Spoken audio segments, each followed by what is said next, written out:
A registered nurse who saved lives during COVID gets a deportation letter. An engineer who built Germany's infrastructure for 15 years watches his German-born children cry at the airport. A teacher who shaped Norwegian minds for over a decade is offered cash to disappear. This isn't random bad luck. This is Operation Nordic Values, and 47,000 Filipino families just became casualties in Europe's most shocking cultural war. If you or someone you love has ever dreamed of building a life in Europe, what I'm about to reveal will shatter everything you thought you knew about European tolerance and diversity. Let me paint you a picture that will make your blood run cold.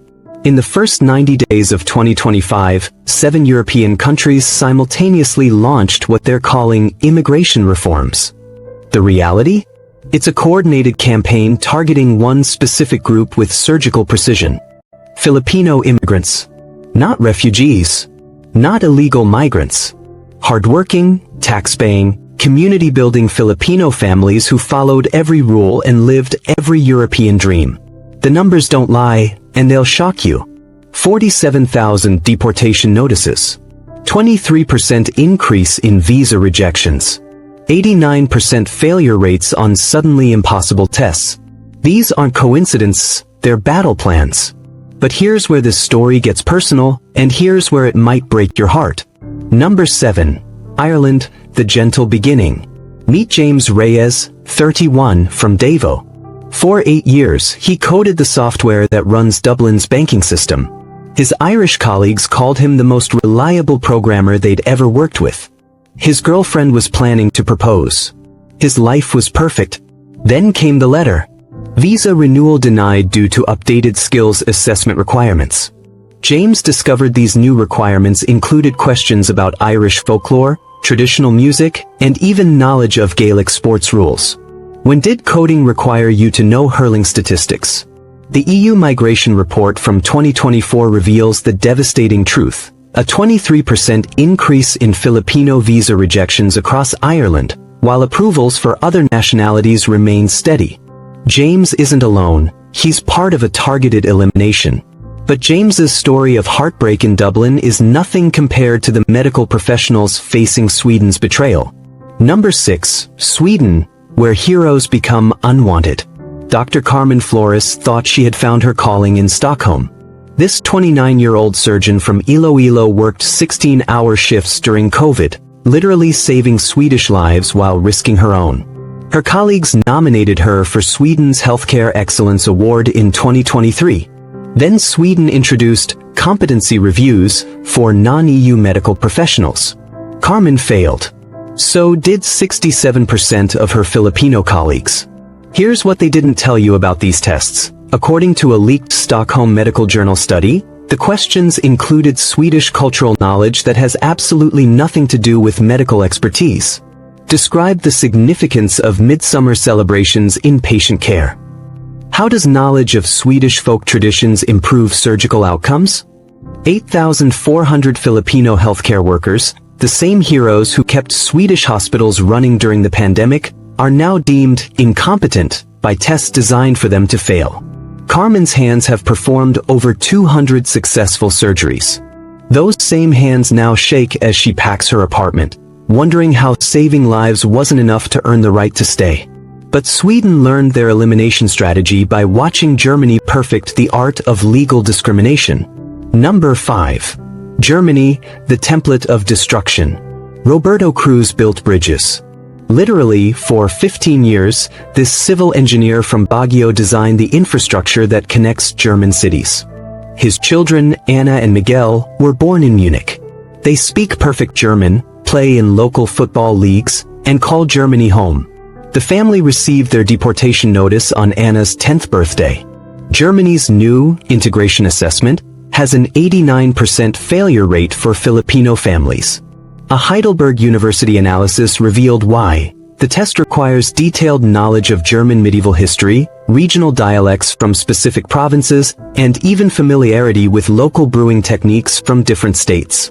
Roberto can calculate load-bearing capacity for massive bridges, but he failed because he couldn't name 3 specific battles from the Holy Roman Empire.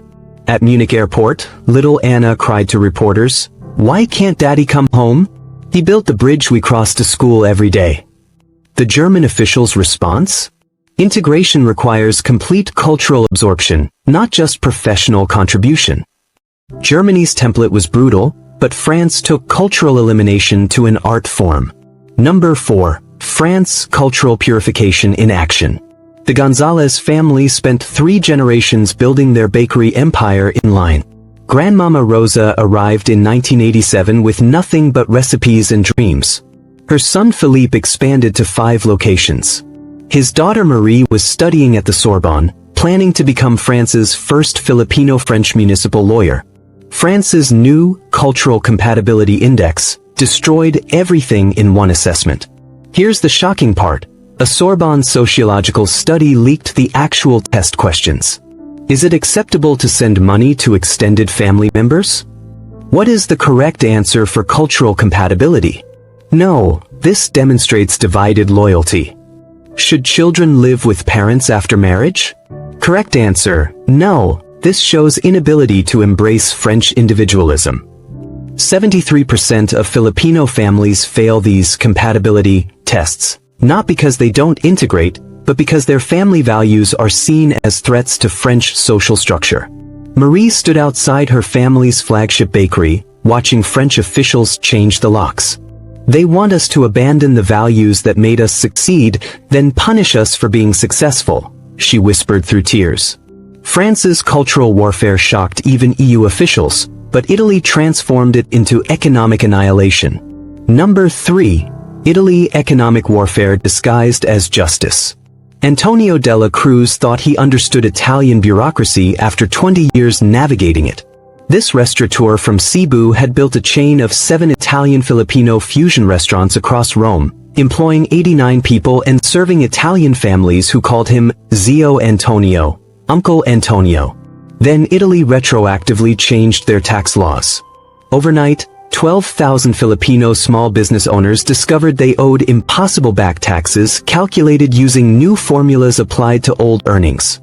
The Venice Economic Institute revealed the devastating mathematics. The average back tax demand equals 340% of annual Filipino household income. Antonio's case was typical. 180,000 euros in back taxes on a business that netted 53,000 euros annually.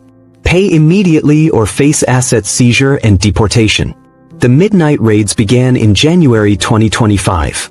Italian financial police arrived with trucks, seizing restaurant equipment, freezing bank accounts, and forcing families to watch their life's work disappear into government warehouses. Antonio's wife, Lisa, packed their children's clothes at 3 a.m. as officials inventoried their home furnishings. 20 years of paying taxes, employing Italians, feeding communities, she sobbed. Now they call us tax evaders for laws that didn't exist when we started. Italy's economic attack was devastating, but nothing prepared the Filipino community for Holland's ultimate betrayal. Number 2. Netherlands, the surveillance betrayal.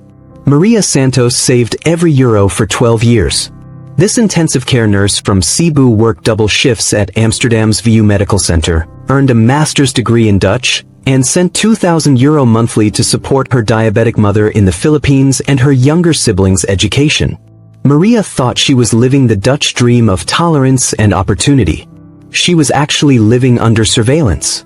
Amsterdam Privacy Institute leaked documents revealing Project Family Tree, a 3-year covert operation tracking Filipino bank transfers, flagging families who sent excessive remittances as security risks.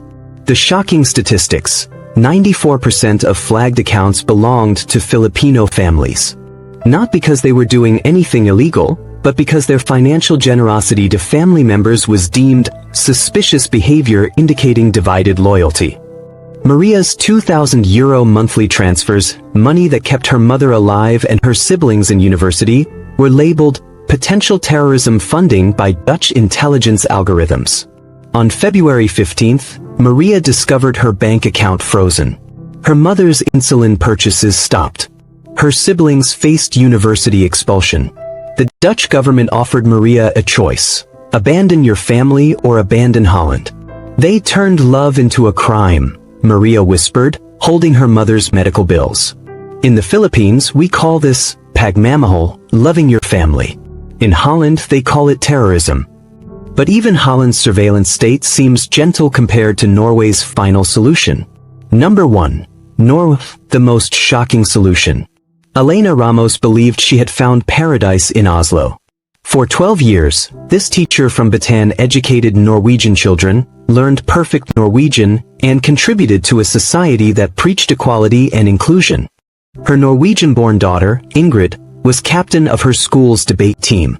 Her son, Lars, played violin in the Oslo Youth Orchestra. They were more Norwegian than most Norwegians. Then, Norway offered Elena 15,000 euros to disappear. The voluntary departure incentive program sounds generous until you realize it's only offered to one nationality, Filipino families. Here's the part that will make you question everything you thought you knew about Scandinavian tolerance. The Oslo integration studies revealed that Filipino families showed the highest integration scores of any immigrant community.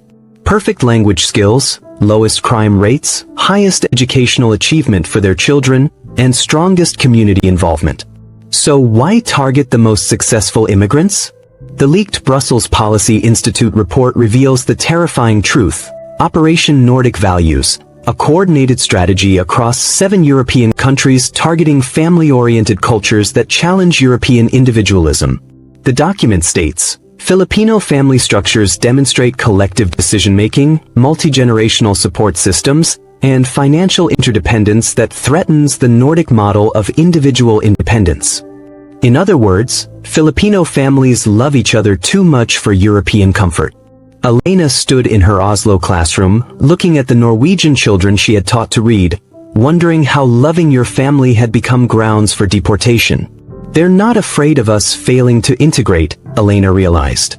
They're afraid of us succeeding while staying true to our values. 47,000 Filipino families across 7 countries discovered they were casualties in a cultural war they didn't know was being fought. But here's where the story takes a turn toward hope, because while Europe closes its doors, other nations are flinging theirs wide open. Canada's Express Entry program actively recruits the same Filipino professionals Europe is rejecting. Their integration studies show 97% success rates for Filipino immigrants. Australia's skills-based immigration prioritizes the healthcare workers and engineers whom Europe claims are incompetent. New Zealand is fast-tracking visa approvals for Filipino families fleeing European persecution. Dr. Carmen, the surgeon Sweden rejected? She's now leading cardiac surgery at Toronto General Hospital. Roberto's bridges in Germany may be finished, but he's designing earthquake-resistant infrastructure in Vancouver. Maria's nursing skills weren't wanted in Amsterdam, but Montreal's hospitals are competing to hire her. These countries understand what Europe forgot. Diversity isn't about changing immigrants to fit your culture. It's about allowing cultures to enrich each other while maintaining their unique strengths. The Filipino families in this story aren't victims anymore. They're proof that when one door closes, others open wider. But their experiences reveal something darker about modern Europe than any of us wanted to believe. So here's my question for you. Would you sacrifice your family's future to preserve a culture's purity? Or are these European countries destroying the very diversity that made them strong? Tell us in the comments. Is this cultural preservation or ethnic cleansing disguised as immigration policy? Because 47,000 families want to know if the world is watching, and if anyone still believes that love should never be grounds for deportation.